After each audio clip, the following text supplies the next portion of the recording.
So here we are in week 5, day 3, looking at Joshua chapter 6, verse 24 through 27. I want to read to you verse 26 because it's kind of an interesting one. It says this: At that time Joshua pronounced the solemn oath, "Cursed before the Lord is the man who undertakes to rebuild this city Jericho. At the cost of his firstborn son will he lay its foundations. At the cost of his youngest will he set up its gates." The foundation's the first thing you put, and he's saying that'll cost him his oldest son.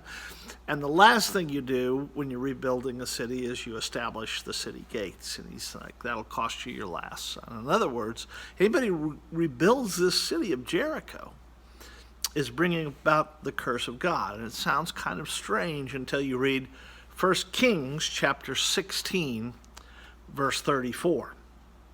This is 500 years later, over 500 years later.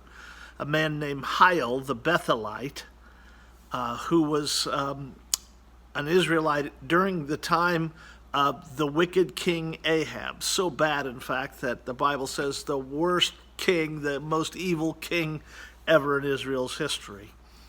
That man tries to rebuild the city of Jericho, and in fact, the text tells us that he loses his oldest and his youngest son in doing so.